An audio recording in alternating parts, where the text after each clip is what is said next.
Bien, gracias Adriana. Realmente muchas gracias por la presentación. Buenas tardes a todos.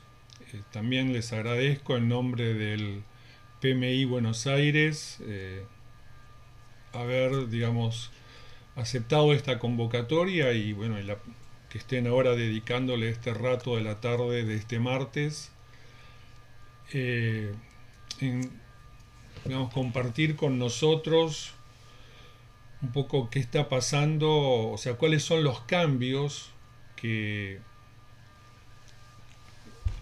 va a introducir la nueva edición del PMBOK. Como decía Adriana, pertenecemos al capítulo Buenos Aires del PMI, que es una organización internacional, tal vez si alguien no lo conoce, dedicada a difundir lo que es una correcta gestión de proyectos en un mundo que cada vez más y más hace proyectos, ¿no? En un mundo donde las organizaciones cada vez más eh, actualizan sus modelos de negocio y responden a los nuevos desafíos a través de proyectos. Siempre en los cursos preguntamos si las empresas de acá en más van a hacer más o menos proyectos y siempre la respuesta es la misma cada vez van a ser más proyectos, o sea, eh, es un desafío creo que para todo profesional de cualquier especialidad, de cualquier carrera muy interesante.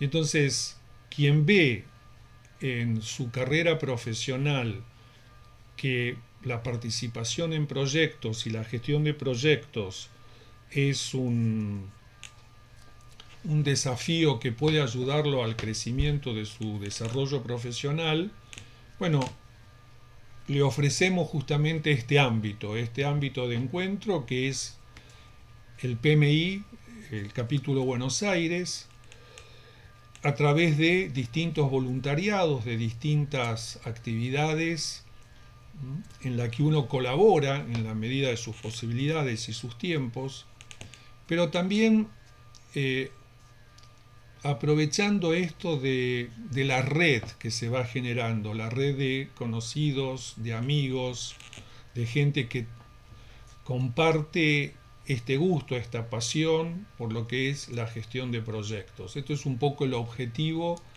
del capítulo Buenos Aires, que está realmente creciendo en forma sostenida, en forma importante, y que quiere seguir ampliando, bueno, los contactos, los miembros y los servicios que presta para toda la comunidad de gestión de proyectos.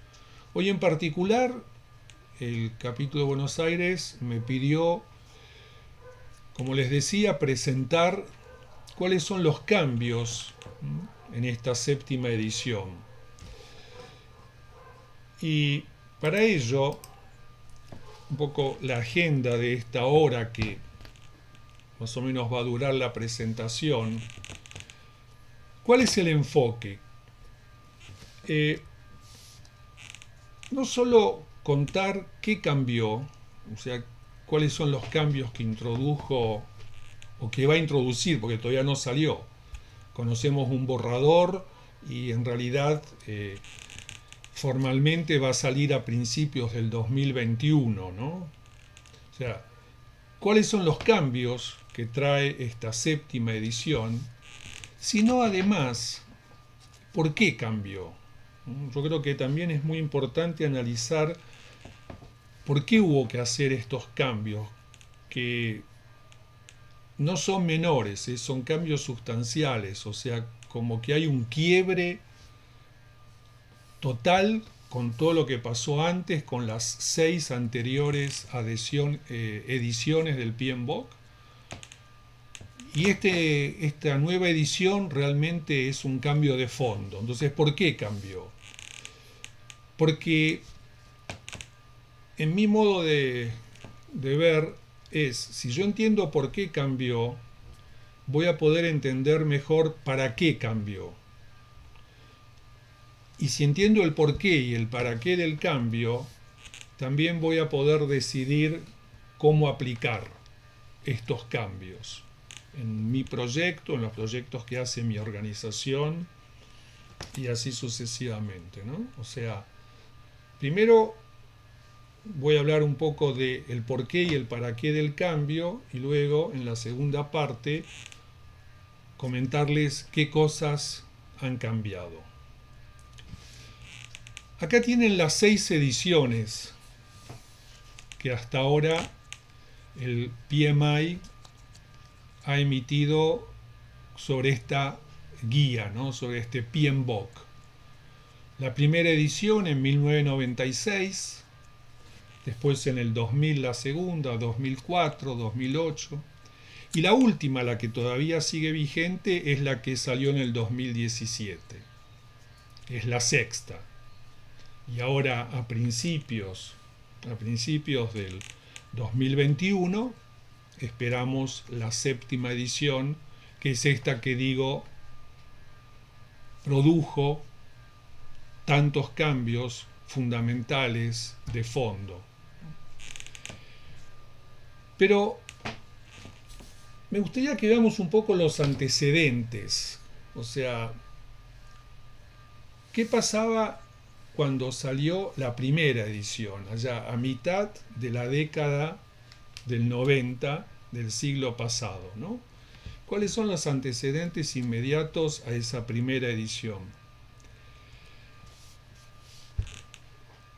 Todavía había un cierto concepto de que el mundo era algo estable y previsible. O sea, veníamos con los paradigmas de la década del 60, del 70, de los 70, de los 80 del siglo pasado, donde, bueno, uno hacía un plan de negocio, un plan de proyecto, y era de esperar con un alto grado de confianza que las cosas pasaran como uno previó que pasaran en ese plan de negocio, en ese plan de proyecto. O sea, nace el primer PMBOK con un arrastre, aunque cada vez menor, de un mundo aparentemente, digo aparentemente porque ya claramente no era así, pero todavía, bueno, uno podía considerar estas características. 1989, la caída del muro de Berlín, realmente es como un quiebre en esa historia de la humanidad, no solo político, sino también económico. Y entonces, para poder entender esa nueva realidad a partir de ese hito que fue la caída del muro de Berlín, para poder entender ese hito, en el área de defensa en Estados Unidos, más o menos en la época en que salió la primera edición del PMBOK, surge el término entornos VUCA, que nació para explicar los entornos, digamos, políticos geoestratégicos. Pero después esto fue asumido por los entornos de negocio.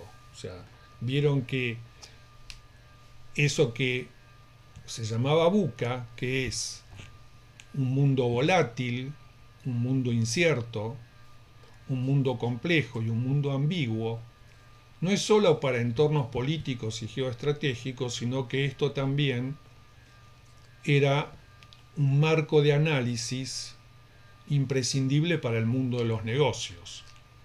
Y esto es, insisto, en el momento en que sale el primer PMBOK, que tiene esa impronta de lo estable, de lo previsible. Y en paralelo ya se está hablando de que no hay estabilidad, no hay previsibilidad, hay complejidad. Por ejemplo, ¿qué es complejidad? Y vivimos en un mundo de negocios, de proyectos, donde hay muchas partes y variables que están interrelacionadas. Y que cuando no hay claridad en cómo se relacionan esas partes y variables que hacen a un proyecto, a un negocio, surge la ambigüedad. ¿Y qué es la volatilidad? La volatilidad es que estas variables tienen una alta velocidad de cambio, o sea, cambian y cambian muy a menudo. Y además desconocemos cómo se comportan esas partes y variables de proyectos y negocios, ¿no? Y esto empezó a ser usado, ya les digo, tanto en ámbitos de negocio y ámbitos de proyecto, porque claramente era un marco que reflejaba mejor la realidad que los marcos tradicionales de estabilidad y previsibilidad. En este transcurrir de las distintas ediciones del PMBOK, a comienzos de este siglo, de este milenio, allá por el 2000, 2002, surge el concepto Revolución Industrial 4.0. No es que surge la revolución, sino que se empieza a dar forma a un modelo que interpreta una realidad de lo que estaba pasando con los cambios en las industrias y en la forma de producir bienes y servicios. Entonces aparece la Revolución Industrial 4.0, sus antecedentes eran allá a mediados del siglo XVIII la primera revolución industrial, la segunda en el XIX, en el siglo XX la tercera revolución y la cuarta revolución industrial, la revolución de la conectividad digital y de todo lo que significa todas las tecnologías relacionadas con la conectividad digital, computación en la nube, etc. Y esta irrupción de la conectividad digital y de las tecnologías digitales produce una gran transformación en los modelos de negocio, ¿no? O sea, altera modelos de negocio que eran incluso exitosos, empiezan a verse seriamente amenazados. ¿Por qué? Porque justamente la irrupción de estas tecnologías digitales generan disrupción en modelos de negocio y en formas de llevar adelante la generación de productos y servicios. Mucho antes incluso de que salga la primera edición del PMBOK, para los que se sumaron recién, estoy tratando de un poco de poner en perspectiva histórica, mientras el PMBOK iba evolucionando en un cierto modelo de gestión de proyectos, los cambios que se iban dando en el entorno. En 1995 se formaliza el marco Scrum, que era un marco que ya se venía usando, pero en 1995 se formaliza. Y el marco Scrum tiene una concepción completamente distinta a la que tenía el modelo predictivo de los PMBOK, de los primeros 6 PMBOK. O sea, el marco Scrum es un marco basado en el empirismo, en la adaptabilidad, en el aprendizaje, no en la previsibilidad. O sea, claramente como que el marco Scrum interpreta una realidad de ya todavía cierto tipo de proyectos, en ese momento los proyectos de desarrollo de sistemas, que por una razón u otra el PMBOK todavía no lo había, o el PMI todavía no lo había detectado. Mientras estaba vigente la segunda edición del PMBOK predictivo, en el año 2001 surge el Manifiesto Ágil. El Manifiesto Ágil, con una serie de valores y principios, sí, en ese momento es cierto, volcado a proyectos de desarrollo de sistemas. Entonces, por ejemplo, ¿cuáles eran los valores del Manifiesto Ágil? Y que las personas y la interacción entre personas es mucho más importante que los procesos y las herramientas. O sea, no es que descuidemos procesos y herramientas, pero si querés que un proyecto salga bien, pone más foco en cómo trabajan las personas y cómo se interrelacionan, ¿no? O sea, personas e interacciones más importantes que procesos y herramientas. Pero el PMBOK seguía insistiendo en la importancia de los procesos y herramientas. Segunda edición, procesos. Otro valor ágil, el producto funcionando es mucho más importante que la documentación extensiva, exhaustiva. No significa no hagas documentación, pero no tiene sentido que te llenes de papeles cuando el producto no está brindando lo que el cliente espera. Claramente, digamos, un principio que le da agilidad a los proyectos. Y el PMBOK, procesos más o menos documentados. Colaboración con el cliente, más que la negociación contractual. O sea, es más importante tener una buena relación con el cliente más que la negociación. Bueno, acá podemos dar un margen que el PMBOK sostenía, que es muy importante al formalizar un contrato, que el contrato permita luego un marco de colaboración del cliente. Pero claramente este valor ágil dice no, tené contrato, pero que es mucho más importante que haya una buena colaboración, una buena cooperación que la negociación. Un valor ágil del 2001: es más importante responder al cambio que seguir un plan. Y el PMBOK seguía insistiendo con planes, que si querés cambiar el plan tenés que armar un comité de control de cambios. Y esto más o menos siguió hasta el 2017. O sea, quiero marcar cómo ya en los principios de este siglo ya había pautas que decían, mirá que los proyectos no solo van por el lado de la predecibilidad, de la estabilidad, sino también que hay proyectos que cada vez más están entrando en un mundo distinto, ¿no? En un mundo del cambio, de la adaptabilidad. A mediados, digamos, sí, hacia el 2010, surge otro modelo los modelos son esos, son interpretaciones de la realidad, ¿no? El mapa de un territorio es un modelo, no es el territorio, es una forma de entender el territorio. Bueno, estos modelos son eso, son una forma de entender la realidad. Y allá por el 2010-2011 surge este modelo del Management 3.0, que viene a superar,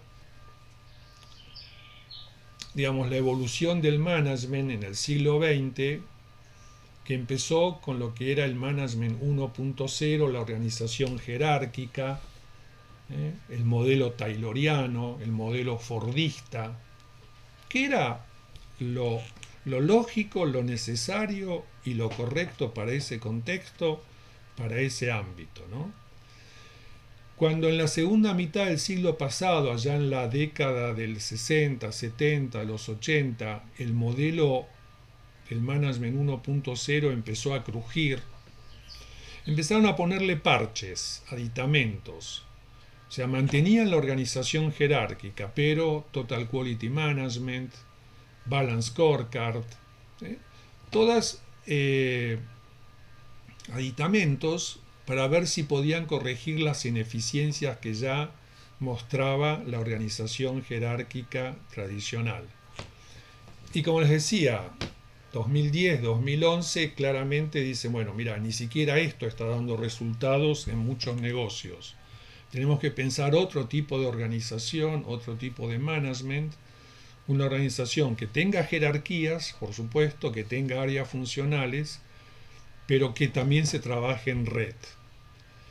Porque de alguna manera, si se fijan en la parte de abajo de esta figura, tanto el Management 1.0 como el 2.0 toma a la organización como una máquina, como un mecanismo, ¿no? Y entonces es como una concepción muy ingenieril. Si en la organización no funciona algo, y es como en una máquina que no funcione un engranaje. Yo soy ingeniero, si no funciona el engranaje, ¿qué tengo que hacer?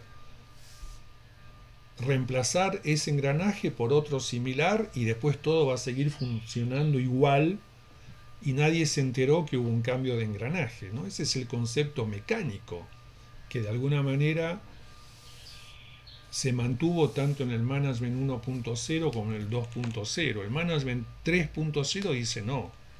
En un mundo VUCA, en un mundo con tantos cambios tan veloces, la organización es un sistema humano adaptativo y complejo. O sea, no es un sistema mecánico, es un sistema humano que se tiene que adaptar y además en sí mismo es complejo. Ahora, si vemos los PMBOK, tanto de la primera a la sexta edición corresponden a este entorno del Management 2.0, de los aditamentos de la organización jerárquica con una perspectiva muy de máquina, de mecanismo. Lo que a mí, forma de ver, y luego de haber estudiado y revisado un poco estas nuevas ediciones del PMBOK, entiendo que el PMBOK séptima edición pretende ubicarse justamente ya más cerca del Management 3.0. O sea, no solo a la organización, sino al proyecto, no verlo como un sistema mecánico, previsible, sino ver el proyecto como un sistema humano, adaptativo y complejo. Entonces alguien me puede decir, bueno, pero esto es claramente en proyectos de sistemas, en proyectos de construcción, o sea, si hacemos edificios, no. Y la respuesta sería, claro, no. La parte de levantar paredes en un proyecto de construcción sigue siendo un sistema técnico, sigue siendo un sistema, digamos, asimilable a una maquinaria. Pero la parte de coordinar los distintos frentes, coordinar la cadena de valor, la parte de coordinar proveedores, contratistas, sindicato, regulaciones, leyes, y no es tanto mecánica y propia del Management 2.0, sino es más del Management 3.0, o sea, comienza aún en estos proyectos considerados más tradicionales, comienza a surgir necesidades también de empezar a ver el proyecto desde esta perspectiva de sistema humano, adaptativo y complejo. Fíjense un poco los paradigmas que cuestiona el Management 3.0 y que creo que están, de alguna manera, subyacen al PMBOK séptima edición. Por ejemplo, el Management 3.0 plantea, ¿por qué cree usted que tiene el control de la situación? ¿No? Es algo que uno ve comúnmente. Soy gerente y como soy gerente, ¿qué se espera de mí? Que tenga control de la situación. En un mundo VUCA, en un mundo complejo, cambiante, pretender tener control de la situación, creo que no es tan sencillo. La otra pregunta cuestionadora, ¿por qué se comporta como si usted pudiese predecir el futuro? Típico de los esquemas tradicionales, convencionales del siglo pasado. ¿Por qué cree que lo que funcionó en el pasado volverá a hacerlo en el futuro? ¿Por qué cree que todo lo importante se puede medir? Porque hay cosas importantes que no son medibles o no son fácilmente medibles. ¿Por qué piensa usted, otra pregunta cuestionadora, que conceptos como liderazgo, gestión y cambio tienen el mismo significado para todos? Para todos, incluso para todos los contextos, para todos los tipos de industria, ¿no? ¿Por qué piensa que reducir la incertidumbre equivale a aumentar las certezas? Entonces, estas preguntas disparadoras, provocadoras, de alguna manera hicieron ver la fragilidad de los sistemas de gestión del management 1.0 y 2.0 y de repensar el management, en la medida que claramente veamos que las respuestas a estas preguntas no pueden ser positivas. Y creo que un poco algo similar pasó con el PMBOK cuando cuestionó con estas preguntas todas las ediciones anteriores, hasta las 6 inclusive. Yo estoy presentando modelos. Modelo es eso, es una interpretación de la realidad. Espero no aburrirlos, no sobrecargarlos. Este es un modelo muy interesante. Explicarlo bien llevaría un webinar aparte. Pero brevemente lo que quiero mencionar es, porque este modelo nos da una idea de dónde está ubicada nuestra empresa o nuestra industria, ¿no? Entonces, fíjense, en azul tenemos organizaciones jerárquicas. ¿Por qué? Porque en ellas predomina más el trabajo técnico. El trabajo técnico es el trabajo repetido, el trabajo donde para cada situación hay una solución previa probada y comprobada. Eso es en la parte de abajo. Mientras que en otras organizaciones no predomina el trabajo técnico, sino que fíjense arriba, predomina el trabajo adaptativo, donde hay que desafiar lo conocido, aprender lo que no se domina. Bueno, esas organizaciones donde predomina el trabajo adaptativo no pueden organizarse con jerarquías así rígidas, sino que puede ser que armen jerarquías, pero necesariamente tiene que generar un marco de mayor participación, ¿no? Eso en cuanto al eje vertical. En cuanto al eje horizontal, tenemos a la izquierda organizaciones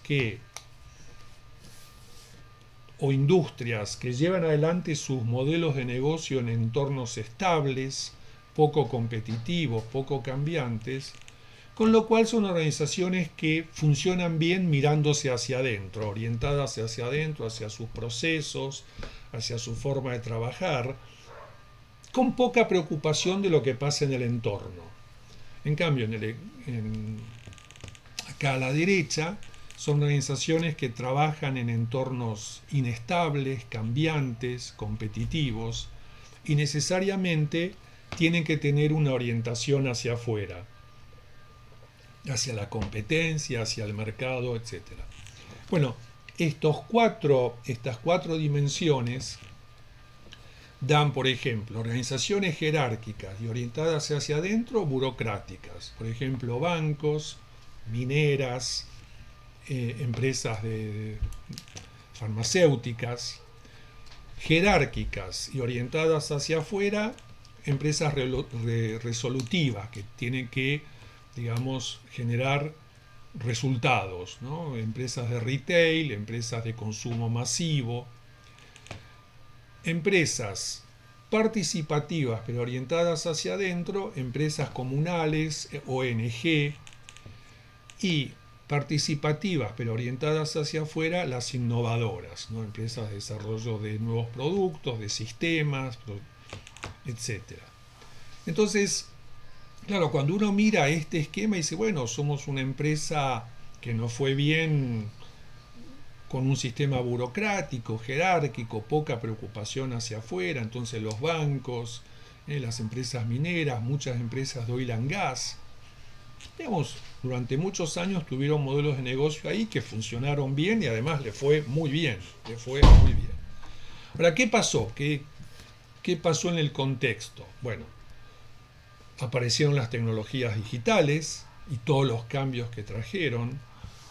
No tenemos que desdeñar la importancia que están teniendo los clientes, que están teniendo cada vez más poder de decisión, que incluso le dan estas mismas tecnologías digitales. Todas las regulaciones y controles que han ocurrido en los distintos mercados y los cambios cada vez más veloces y más frecuentes en las cadenas de valor. Cuando hablo de cadenas de valor me refiero a proveedores, empresa, clientes. Bueno, estos desafíos, más otros que no menciono, cambió la forma de hacer proyectos de casi todas las empresas, porque aún las burocráticas o las resolutivas que ya tenían una orientación hacia afuera, tienen que, y cada vez más, mirar más hacia el entorno, hacia la competencia, hacia el contexto, ¿no? Los bancos. Hoy el banco, con todo el poder que tiene un banco sentado sobre una caja de, de, de una gran liquidez, no puede ignorar lo que está sucediendo con la fintech, ¿no? Entonces, todas las organizaciones, donde sea que se encuentren en este cuadrante, tienen que ampliar su horizonte y sus radares hacia el mercado, hacia la competencia, hacia el consumo. ¿Y eso qué significa? En los proyectos que llevan a cabo, mayor incertidumbre. Y además, también cualquiera sea el entorno en que están, tienen que llevar los proyectos adelante de forma más participativa.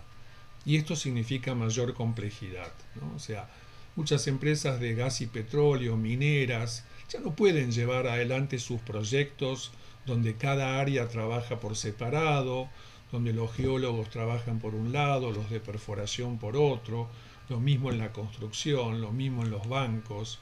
O sea, hay que empezar a trabajar en forma incorporando a todos los interesados en equipos de trabajo multidisciplinario. Bueno, eso aumenta la complejidad. O sea, que de alguna manera esta mayor incertidumbre y complejidad que tienen los proyectos es una característica que atraviesa a todas las empresas de todas las industrias y especialidades. Y el último modelo que voy a mostrar es el modelo Cunebim, es una palabra galesa. Cunebim significa hábitat. Es un modelo que permite entender en qué hábitat, en qué contexto estoy llevando adelante mis proyectos.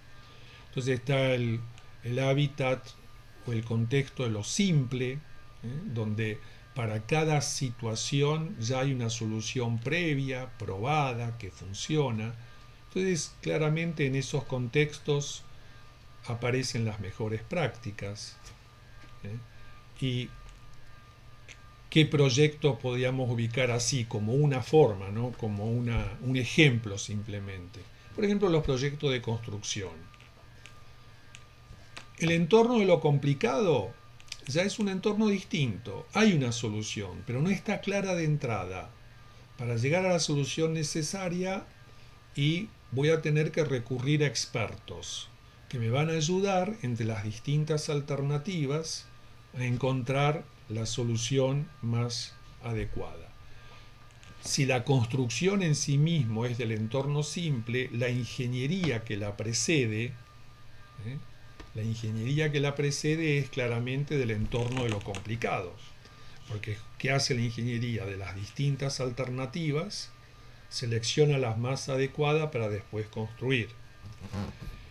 El entorno de lo complejo es el entorno donde no hay una solución previa, por más que consulte con expertos, no existe. Es el entorno donde tengo que ensayar, probar, equivocarme, ir eliminando hipótesis, ir validando hipótesis. Y acá claramente están los proyectos de investigación y desarrollo. Y el entorno de lo caótico, hoy creo que la pandemia puso al mundo, a los negocios, a los proyectos en este contexto, y justamente lo que hay que generar en los contextos caóticos es equilibrar la situación y de alguna manera salir de ella para entrar a un entorno más complejo. Estos son ejemplos simplemente de distintos tipos de proyectos. Por ejemplo, un proyecto de marketing también podemos ubicarlo en un entorno complejo, como los de investigación y desarrollo, un proyecto de desarrollo de sistemas también. ¿Qué nos permite este modelo de Cunebim? Nos permite como hacer dos grandes categorías. Una categoría, los proyectos de la derecha, o sea, simple y complicado es donde aplican los enfoques predictivos. O sea, hago un plan, o mejor dicho, defino el alcance, hago un plan y en base a ese alcance y ese plan definidos al comienzo, lo mantengo a lo largo del proyecto.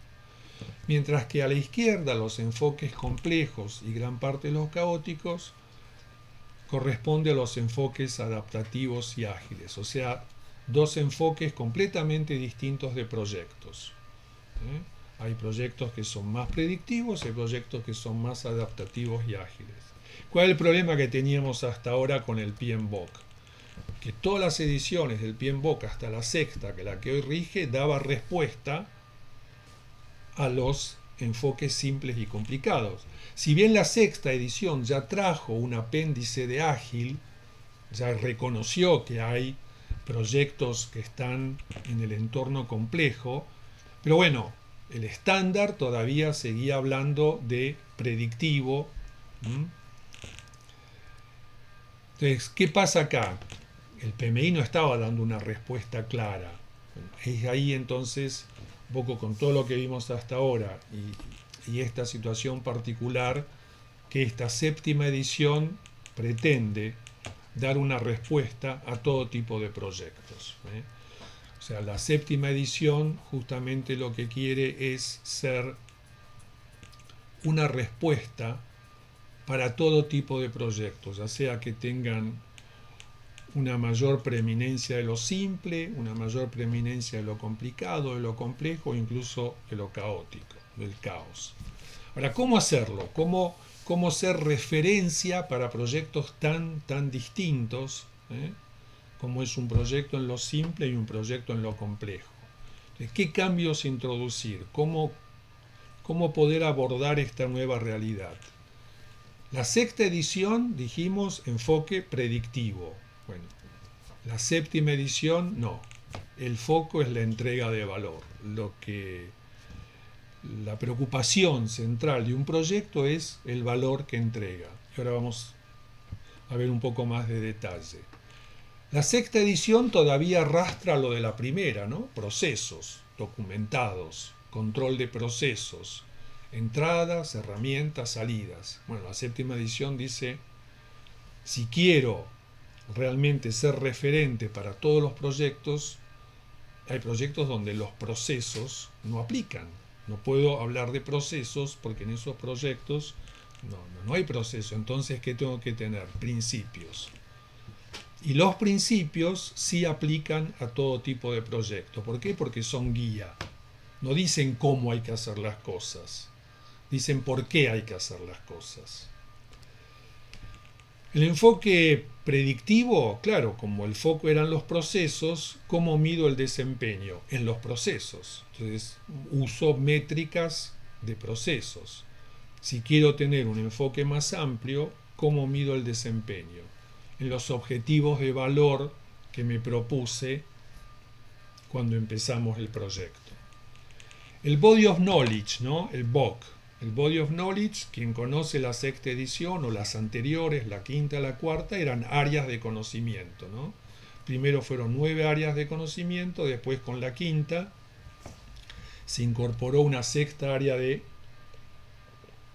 conocimientos, con lo cual había 10 áreas de conocimiento. ¿Cuál es el Body of Knowledge ahora?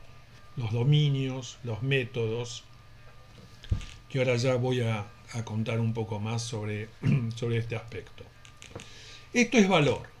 Fíjense el papel que juega el proyecto.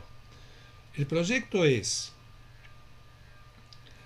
digamos, vincula la estrategia de la organización con el valor que a su término produce para la organización, para los accionistas, para el mercado, para el cliente, para los colaboradores. Entonces, ¿qué es lo que importa en proyectos? ¿Qué es lo que importa? ¿Cuál es el énfasis de la...? Y esto, las anteriores versiones del PMBOK también lo decían, pero no lo decían con tanta claridad ni con tanta nitidez como ahora lo remarca la séptima edición. O sea, la razón de ser de un proyecto es generar valor. Es lo que el proyecto genera a su término. Esto significa que los resultados de proyectos tradicionales, alcance, calidad, costo y plazo no son importantes, sí son importantes. Pero no me da el tiempo, pero yo puedo hablar de proyectos que cumplieron alcance, calidad, costo y plazo y lamentablemente no generaron valor. Y al revés, proyectos que tuvieron grandes desvíos de costo y de plazo y así todos generaron valor. Entonces, el foco del proyecto es el valor, el beneficio que genera a posteriori. Y para eso tengo que gestionar el proyecto gestionando alcance, calidad, costo y plazo. Pero no para cumplirlos. O sea, ningún proyecto se hace para cumplir un alcance, una calidad, un costo y un plazo. Nadie hace proyectos para cumplir un cronograma o un presupuesto. Hacemos proyectos para que produzcan y generen ese valor, ¿no? Y ahí está la fórmula esta tan conocida, que valor es el beneficio que se genera menos los costos para generarlo. Una idea central que también subyace a esta nueva edición del PMBOK es que si las empresas a través de los proyectos generan valor, entonces hay una economía del valor, hay una economía de proyectos, ¿no? Entonces, lo que dice el PMI y lo refleja en esta séptima edición es justamente el valor que generan los proyectos permiten hablar ya de una economía basada en proyectos, una economía que crece y produce valor a los distintos interesados o stakeholders a través de los proyectos que llevan a cabo las organizaciones. Bueno, esta es la estructura de la séptima edición. Esto se mantiene, siempre hubo un estándar y siempre hubo una guía. Esto sigue siendo así, hay un estándar y hay una guía. El estándar de la dirección de proyectos tiene tres grandes capítulos, digamos. Tiene una introducción a la dirección de proyectos, el sistema de generación de valor, ¿no?, de ese valor que estuvimos hablando, y los principios, ¿no?, y los principios de la dirección de proyectos. Eso es el estándar, que conocimos el borrador del estándar a principios de este año. Y la guía de dirección de proyectos, en la guía van a estar los dominios, los métodos, los artefactos, la adaptación a cada caso, a cada proyecto, a cada industria, el glosario de términos y los anexos. Entonces, veamos los aspectos más importantes tanto del estándar como de la guía. Dijimos, el estándar, la introducción, es eso, es una introducción. Quiero más dedicarle un momento a este sistema de entrega de valor que propone la séptima edición, ¿no?, el segundo capítulo del estándar.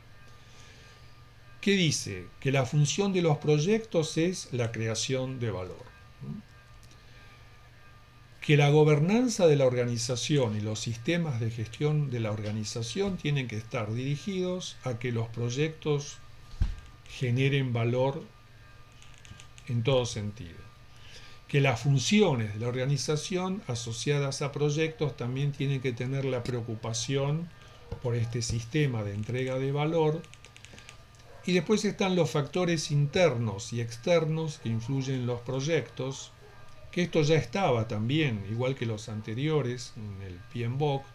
Estos factores internos y externos se llaman en el PMBOK sexta edición, por ejemplo, factores ambientales de la empresa. Y acá sí hay un fuerte énfasis porque hay una mirada mucho más completa. Un poco las ediciones actuales del PMBOK, como miraban mucho el proyecto como una isla, como algo aislado. En cambio, esta séptima edición tiene una mirada más integral, más abarcadora del proyecto como parte de un programa y el conjunto de programas y proyectos como parte del portafolio de la empresa, ¿no?, a través de lo que se genera valor. Los principios, 12 principios, 12 principios que estaban en las ediciones anteriores. Pero claro, como en las ediciones anteriores el foco eran los procesos, los principios estaban como soslayados, ocupaban un segundo lugar. Los voy a enumerar simplemente. El primer principio, construir el primero, ser administrador diligente, respetuoso y cuidadoso, ¿no? Bueno, esto estaba. O sea, yo como project manager tengo que cuidar los recursos de mi empresa, tengo que cuidar el medio ambiente, tengo que construir una cultura de responsabilidad y respeto, tengo que involucrar interesados para entender sus intereses y necesidades, ¿no? El involucramiento y la gestión de interesados estaba en las ediciones anteriores, ahora pasa a ser un principio, una guía de trabajo. Principio de enfocarse en el valor, que todas las actividades justamente del proyecto pongan foco en el valor que hay que generar a su término. Reconocer y responder a las interacciones que existen entre los distintos sistemas. Motivar, influir, entrenar, aprender, digamos, aspectos claramente relacionados con el liderazgo que antes estaba, pero ahora pasa a ser un principio, ¿no? Una guía en el día a día de los proyectos. Adaptar el enfoque de entrega según el contexto. En la sexta edición ya se hablaba lo que se llamaba la adaptabilidad, la adaptación, usar las buenas prácticas de gestión de proyecto. Si estás en una industria, acorde a esa industria, y si estás en otra, acorde a las necesidades de esa otra industria. Incorporar la calidad, o sea, pensar en la calidad ya desde el inicio, tanto en procesos como en resultados. Abordar la complejidad, esto creo que sí es bastante nuevo, digamos, la complejidad, porque una característica de la complejidad es que cuando hay complejidad no hay relación entre causa y efecto. ¿Qué significa eso? Que cuando hay complejidad yo tomo una decisión con la esperanza de que pasen ciertas cosas y justamente por la complejidad no pasa eso, pasan otras cosas distintas. Entonces esto hay que entenderlo y hay que entender cuáles son los factores de complejidad para manejarla adecuadamente. Siempre hubo gestión de riesgo en las ediciones anteriores del PMBOK, pero ahora no se habla de riesgo. Se habla de que es importante manejar las oportunidades y las amenazas que generan la incertidumbre y la complejidad de todo proyecto. Este es un cambio que para mí, yo estoy a cargo de la comunidad de riesgos del PMI-BA, y este cambio me inspira, después del año que viene, si las cosas se dan, voy a proponer cambiar el nombre de la comunidad, porque riesgo es una palabra que hace ruido, en algunas organizaciones no gusta, ¿no? Como que todavía hay ese sesgo de que el riesgo es algo negativo, de que analizar riesgos es propio del pesimista. En cambio el PMBOK ahora como principio pone, mira, tenés que manejar las oportunidades y amenazas inherentes a tu proyecto, ¿no? ¿Cuál es el nombre que le daríamos a la comunidad de riesgo el año que viene? No sé, pero es una oportunidad de encontrar un nuevo nombre. Construir adaptabilidad y resiliencia, capacidad de que mi equipo se adapte a los cambios, a las sorpresas que me depara todo proyecto, y gestionar los cambios. Esto es otro cambio del PMBOK que reconoce que un proyecto es cambio y que además de gestionar el proyecto tengo que gestionar los cambios que el proyecto trae aparejados. Bueno, estos son los 12 principios y estos son los dominios que están ya en la guía, ¿no? Los principios están en el estándar, en cambio los dominios están en la guía. ¿Qué son los dominios? Son un conjunto de prácticas, están alineados con los principios y permiten implementar los principios. Entonces los dominios son equipo de proyecto, ciclo de vida del proyecto, y acá sí puedo empezar a distinguir ciclo de vida de enfoque adaptativo, ciclo de vida de enfoque predictivo, porque los 12 principios son aplicables a todo tipo de ciclo de vida, predictivo o adaptativo. Navegar la incertidumbre y la ambigüedad ya como una práctica concreta, el rendimiento, el desempeño, el manejo de interesados, la planificación, alcance, calidad, costo, plazo, la entrega, el delivery de los resultados y el trabajo del proyecto. Y ahora hay un tercer elemento que es una plataforma que se llama Standard Plus Digital Content. Es una plataforma, se entra, es una web donde está, digamos, todas las herramientas, todos los modelos disponibles para que yo a partir de los principios y los dominios arme un sistema de gestión de proyectos acorde a mi empresa, acorde al tipo de proyectos que llevo adelante. Un poco hasta ahora el PMI se tomó todo el trabajo de descubrir, redactar las buenas prácticas, y eso terminó en libros de 700, 800 páginas que nadie leía, además muy aburridas. Y el PMI ahora dice, yo no me voy a tomar más el trabajo de escribir tanto.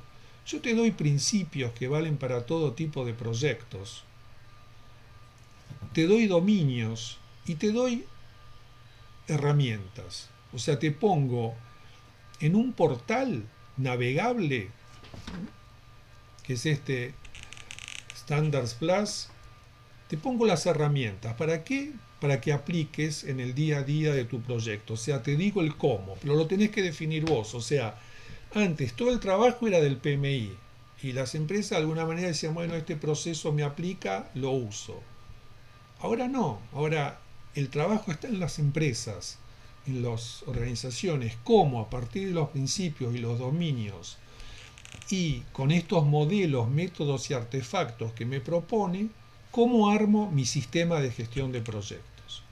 O sea, los procesos o el foco en procesos dejó de estar en el PMBOK, lo que no significa que no los tenga la empresa. O sea, yo empresa armo mi metodología de gestión de proyectos con procesos, pero los tengo que definir yo. Yo tengo que ver qué proceso, con qué herramientas, con qué técnicas, con qué entradas y salidas es más adecuado para mi tipo de proyecto, para mi tipo de negocio. ¿Y qué uso para ello? Los 12 principios, los 8 dominios, y navego en esta plataforma donde uno pone, por ejemplo, los invito a entrar, hay una demo gratuita, o sea, cómo comprar componentes. Uno pone como pregunta exploradora, cómo comprar componentes.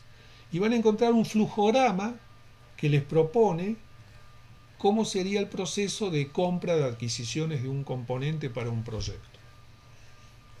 Entonces, a partir de ahí tengo que ver de eso qué tomo para armar mi proceso de compras en el proyecto. Después hay contenidos que fueron desarrollados específicamente para esta plataforma virtual. Y es una plataforma que permite, bueno, motivar, influir, entrenar a las personas y aprender sobre lo que es la aplicación concreta de los principios y los dominios en los proyectos concretos que tiene cada organización, ¿no? Entonces, en definitiva, esta plataforma virtual me da los medios para que a partir de los principios armemos nuestro propio sistema de gestión de proyectos que responde a las necesidades de nuestra organización. Quiero marcar un poco por qué son más importantes los principios que los procesos. Porque si estamos en entornos estables, como los de la izquierda, y bueno, sí,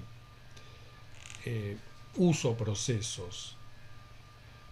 ¿Y por qué? Porque en entornos estables de poco cambio, el proceso me permite una repetitividad, o sea, para cada input el proceso siempre me va a dar el mismo output.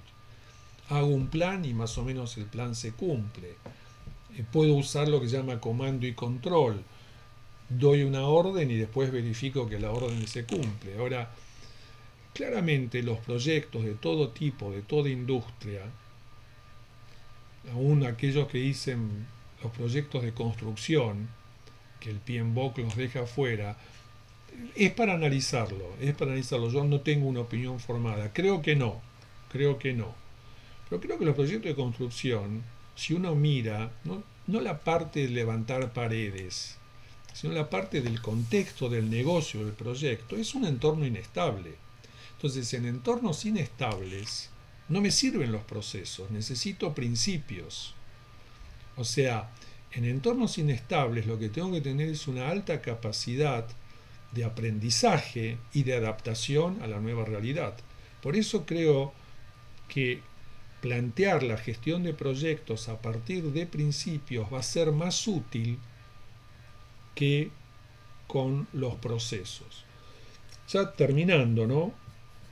Aún incluso cuando teníamos las ediciones anteriores del PMBOK, y yo, quienes me conocen saben que durante más de 20 años me he dedicado a capacitar, entrenar, hacer consultoría en gestión de proyectos con las distintas, o sea, para que sepan, más o menos yo me certifiqué con la primera edición.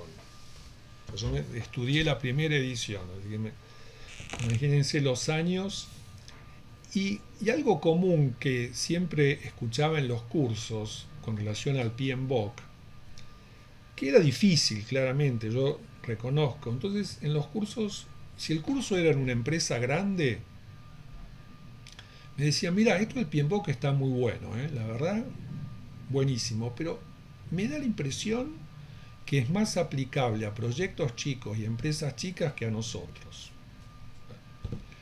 Cuando daba el curso en una empresa chica, me decían, esto del PMBOK está muy bueno, la verdad, pero creo que es más para proyectos grandes y empresas grandes. O sea, de alguna manera nadie lo quería, nadie quería atarse a procesos.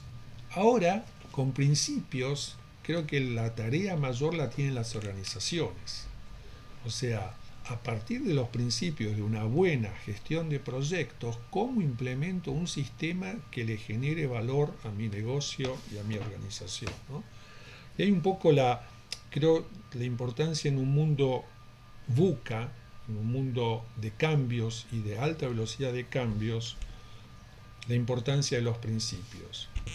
Fíjense, por ejemplo, Jeff Bezos, ¿no? El dueño de Amazon, con 3 negocios completamente distintos que tiene hoy. Tiene, bueno, el retail minorista, las cajas que repartió productos por todo el mundo. Después tiene computación en la nube, la Amazon Web Services. Y ahora tiene también Blue Origin, ¿no? la empresa de viajes espaciales. Y los 3, de alguna manera, funcionan de manera adecuada, o sea, son buenos negocios. Entonces, cuando le preguntan a Jeff Bezos cómo conduce negocios tan diversos, tan variados, tan incluso opuestos, con un alto grado de éxito, ¿no? Y que le vaya tan bien. Entonces, la respuesta es compartiendo los mismos principios. O sea, tengo los mismos principios de negocio para repartir cajas por el mundo, para dar servicios de computación en la nube o para armar los proyectos de viajes espaciales. Y creo que esto es un poco la filosofía de dirección de proyectos de la 7ª edición, ¿no? Para proyectos de construcción, de investigación y desarrollo, de innovación, de desarrollo de sistemas, para proyectos de marketing, de lanzamiento de nuevos productos, para proyectos educativos, para startups. ¿Qué es lo que dice el PMI y cuál es la filosofía para estos proyectos? Que los mismos principios aplican a la dirección de proyectos de todo tipo y de toda especialidad. Y voy a terminar con algo distinto, algo que me hizo pensar, una analogía que quiero hacer, algo que me ocurrió la semana pasada preparando esta charla. Quien no me conoce, bueno, además de ser PMP hace muchos años, soy papá de 5 hijos y 5 nietos, lo cual estoy muy contento. Y una de mis hijas, Ana, es nutricionista, apasionada de la nutrición. Y entonces la semana pasada, conversando con Ana, porque escuché un programa donde la entrevistaron a Ana, le dio realmente, perdón la expresión, con un caño a las dietas. ¿No? Le dio con un caño a las dietas, que dice que no sirven para nada. Entonces cuando me explicaba lo de las dietas que no sirven, Ana se cuida de decir que engordan. Entonces Ana dice, generan ganancia de peso. Bueno, es una manera muy, muy polite de esto. Pero ¿por qué la dieta no es buena? ¿Por qué esta nueva concepción de la alimentación que hoy de alguna manera está empezando a surgir? Porque la dieta es restrictiva. Digamos, pone al cuerpo y al organismo frente a una situación de puedo versus no puedo. Genera desequilibrios. O sea, es una especie de comando y control. Es una especie de comando y control. Es una forma de pretender imponer al organismo humano, que es un sistema complejo, imponerle condiciones de un plan rígido y predictivo. No sé si se va entendiendo la analogía que quiero hacer. Entonces, ¿de qué se habla hoy en nutrición? Se habla de hábitos de consumo, hábitos alimentarios. Y esos hábitos tienen que ver con principios de vida, principios de no solo de cómo me alimento, sino de cómo hago deporte, de cómo tengo otro tipo de actividades, porque justamente los principios permiten un mejor aprendizaje y adaptación. Entonces yo voy regulando mi consumo de alimentos según el momento, según lo que me pida el cuerpo, y esto es una forma de interactuar con un sistema complejo como es el organismo humano de manera mucho más colaborativa. Me pareció una analogía interesante porque justamente los proyectos son sistemas complejos y pretender encuadrarlos en marcos rígidos mostró que no dio resultados. Los principios que propone justamente esta séptima edición del PMBOK son guías para que cada uno encuentre, ¿se acuerdan esos libros Elige tu propia aventura? Bueno, eso es lo que va a tener que hacer cada empresa. A partir de los principios y los dominios, elegir mi propia aventura de cómo manejar proyectos.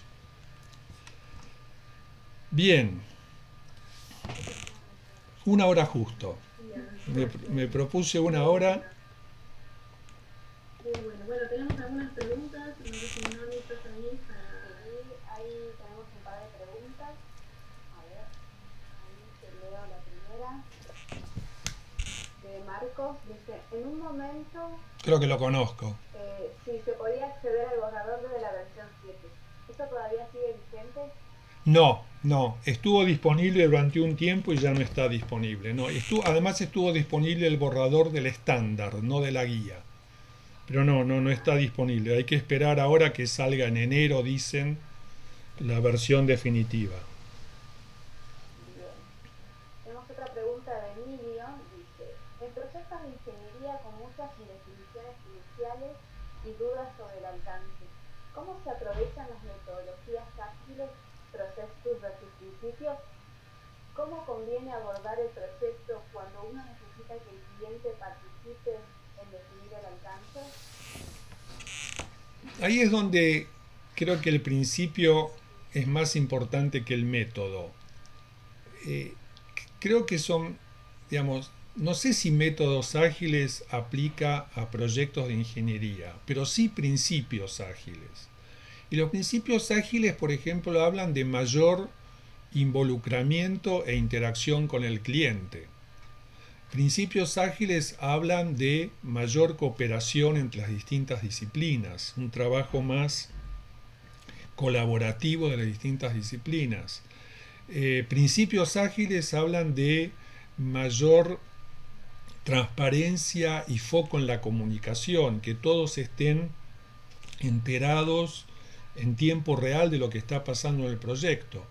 Después, ¿qué herramientas a partir de estos principios van a usar los proyectos de ingeniería? Y en cada caso va a haber que definirlo.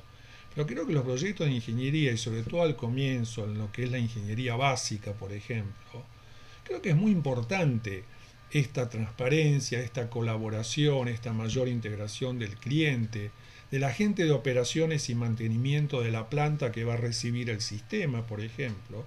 Cosas que todavía hoy en muchos casos no se están dando. Todavía los proyectos de ingeniería en muchas empresas se están manejando por silos, por quintas muy cerradas, con poca comunicación transversal. Entonces, no sé qué herramienta ágil, pero me parece que no es bueno buscar cuál es la herramienta. Es entender el principio, la guía, y a partir de ahí ver qué de ese principio uso y aplico en mi empresa, en mis proyectos. Emilio.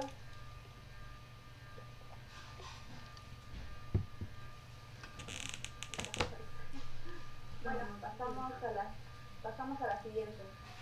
A ver, una pregunta de Javier. Dice, ¿cómo será el nuevo examen? ¿Cambia mucho? ¿Debo esperar a tener el nuevo libro y estudiar todo de cero? Mirá, Voy a rendir en diciembre, pero no llega.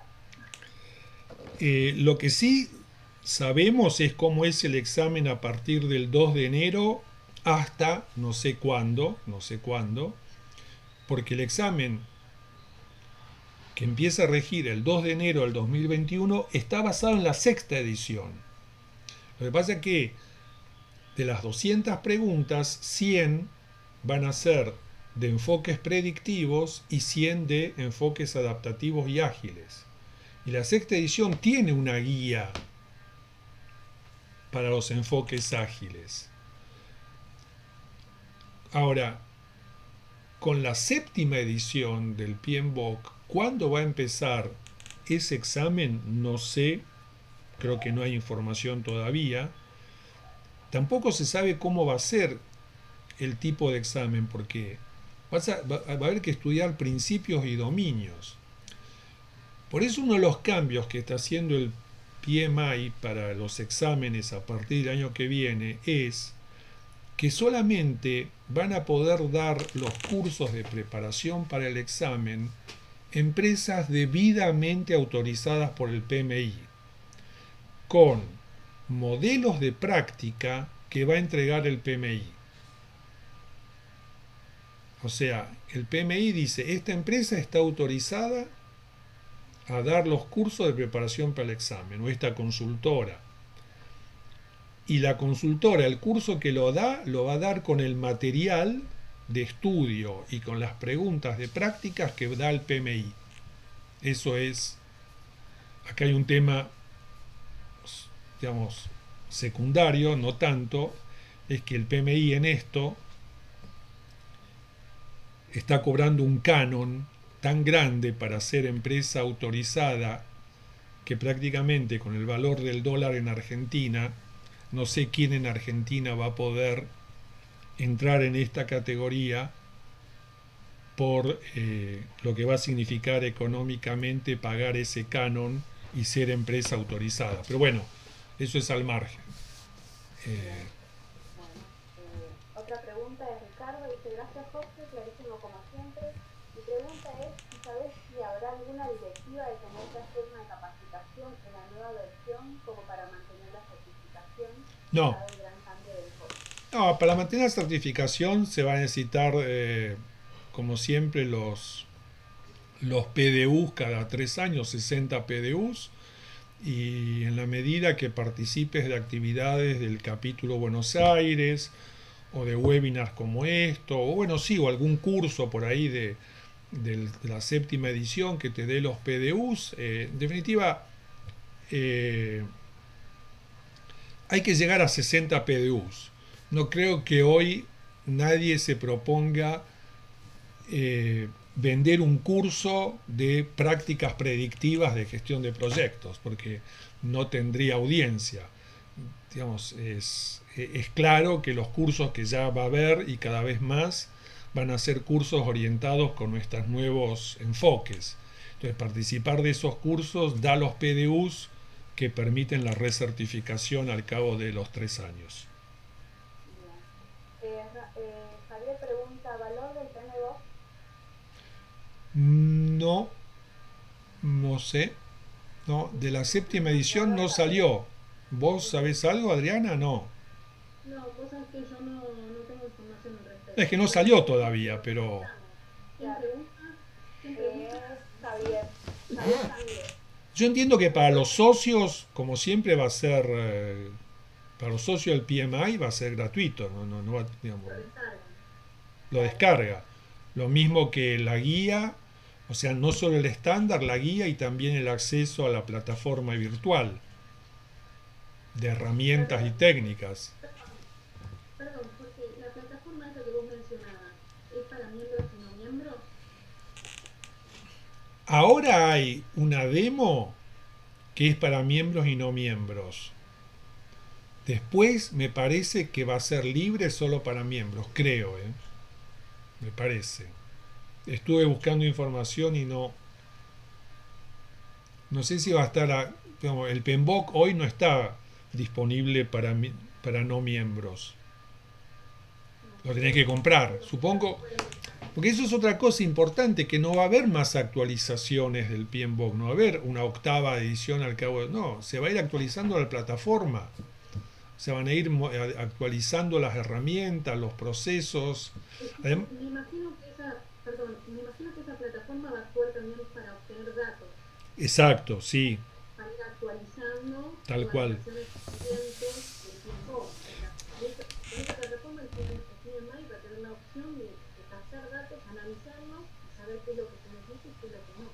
Qué es lo que aporta valor, digamos. Sí, sí, porque además en esa plataforma vas a tener, por ejemplo, el estándar de riesgo, el estándar de portfolio management, de program management, de scheduling, vas a tener todos los estándares, va a ser, digamos, y digamos, la gestión de, digamos, el acceso no va a ser más leer, va a ser navegar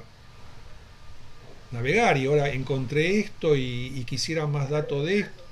¿Cómo? Y saber usar el software Y saber o usarlo, la sí, sí. plataforma. Creo que no es complicado, está bastante, yo la demo que estuve viendo es, no lo veo complicado. Bien. Acá tenemos otra que creo que ya la respondí anteriormente. Dice, ¿cuándo va a estar disponible el nuevo libro? ¿La diferencia entre la sexta y la séptima edición son significativas pensando en el examen de certificación? El nuevo libro va a estar en enero, dicen enero, febrero, y las diferencias en el examen sí son muy significativas, muy significativas. Porque con la sexta edición estudias procesos, entradas, herramientas, salidas, y las preguntas son situacionales en torno a estos procesos. Ahora, y tenías que estudiar 600 páginas, 700 páginas. Ahora son Una 160... pregunta. Sí, Perdón, no, continúa, continúa. no, Disculpe dale, la dale. intervención. No, que no se toca con el código de ética los principios. Porque, Puedo decir, bueno, me van a hacer preguntas relacionadas en el supuesto examen futuro, ¿no? Relacionadas con principios. No, sí. no toca también la parte digamos, código de ética del PMI. Y el primer principio incluye, ¿Cómo? el primer principio de los 12 tiene que ver con el código de ética de la profesión, además de todas las regulaciones ambientales, organizacionales, pero no entiendo un poco, eh, Los principios tocan la parte del código de ética, en mi opinión, ¿no? Que ya habíamos visto en el PMI, o sea, que se empiezan a interrelacionar el sí, código de ética con los principios y los sí, valores que fomenta como para poder gestionar los proyectos. claro, Sería como la base, sí, pero sí, no sí, quiere decir sí. que no haya procesos, digamos. Hay No, claro personas que que no. van a tener que seguir el examen. No, procesos hay, pero los procesos los arma la empresa. Claro, No te los da el pie en boca ahora. O sea, vos tomás un principio, uno o dos o tres principios, los dominios asociados y con eso las herramientas que te propone la plataforma, armás procesos, por ejemplo, el proceso de estimación de costos. Pero claro, si usás los principios, estimación de costos no debería ser algo que hace alguien aislado en una oficina. La estimación de costo, o por ejemplo la determinación del alcance, la WBS. Sigue existiendo la WBS, pero ahora si la quiero hacer acorde a los principios, ¿cómo la tengo que hacer? En equipo, en forma colaborativa. ¿Eh? se arman en compartimientos estancos, digamos, todos Exactamente, colaborativos y funcionando. exactamente, Claro. exactamente. Tenemos un par de preguntas más.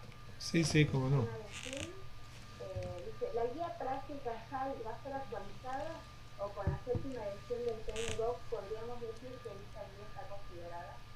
Sí, no, yo creo que esa guía, como los estándares, va a formar parte de la plataforma virtual. O sea, va a ser uno de los libros que va a formar parte de la información disponible en la plataforma virtual, porque esa guía ya está muy buena. Está realmente es muy rica en cómo presenta las cosas, cómo las explica. Está muy buena. Bien. Otra pregunta de Jonathan dice, en el mundo ágil se habla mucho sobre contratos ágiles que tienen un enfoque distinto. ¿Cómo se aborda esto ahora en el TNGOV? ¿Hay algún cambio en el contrato con respecto a los tradicionales de precio fijo y alcance fijo? O sea, el principio dice, y esto además, no solo que lo dice el principio, sino que es, yo lo veo en la realidad. Yo colaboro bastante con proyectos de gas y petróleo, de minería, y dentro de esos proyectos, en particular con los proyectos de inversión de capital, ¿no? De ingeniería y construcciones. Y hay algo que está pasando a nivel mundial ya.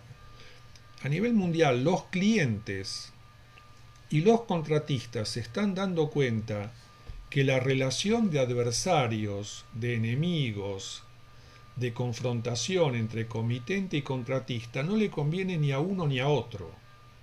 O sea, yo puedo tener contrato de precio fijo o un mix, precio fijo y precio unitario, pero lo importante es que no nos matemos uno a otro porque perdemos los dos. A mi cliente me sale mal la inversión y a vos contratista perdés plata. No sé si se entiende. O sea, si uno mira la industria esta en particular, y creo que en sistemas pasa lo mismo, y creo que en otra industria pasa lo mismo, la relación de adversarios, la relación de antagonismo entre las partes que contratan no le conviene a ni uno ya. Porque bajaron los márgenes, porque bajaron las ganancias y porque los dos pierden. Entonces, el principio de que tiene que haber una relación más de cooperación me parece que es un principio válido. Después, ¿qué contrato me va a ayudar más? Y si el alcance está bien definido en ese marco de cooperación, precio fijo.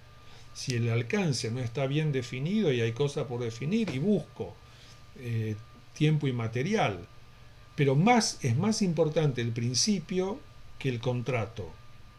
O sea, no anula los contratos. Los contratos van a seguir existiendo, así como están hoy. Pero no le sirve a ninguno respetar un contrato, pero los dos perder en definitiva. No sé si no me fui por las ramas y no logré contestar la pregunta. Jonathan, Pregunta si Ricardo está para ver si quiere agregar algo más. Ricardo, ¿está claro?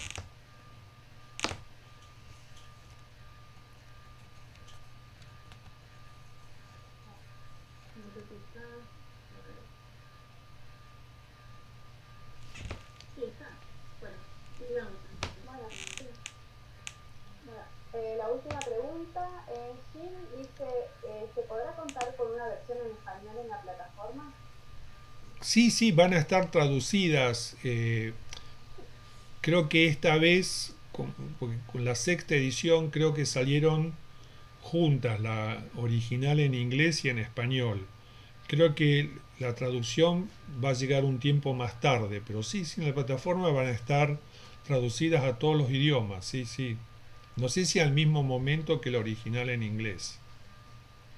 Bien. Bueno, y quedan nada más que felicitaciones a Jorge, todo Bueno, muy claro, muy preciso en la exposición.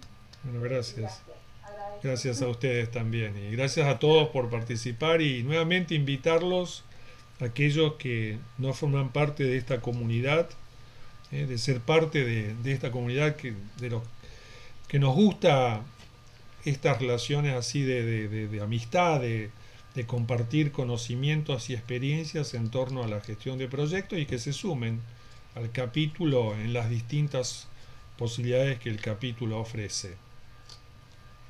Muchísimas gracias, Jorge. La Okay. verdad, todo muy claro, Bueno, muy gracias, Adriana. de la analogía. Así que muchísimas gracias por la participación del día de hoy y aceptar este desafío. Exacto, exacto. Bueno, nos vemos pronto en otro Bueno, gracias, desafío. Adriana.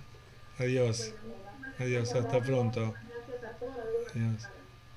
Muchísimas gracias. Nos vemos. Adiós. Chao.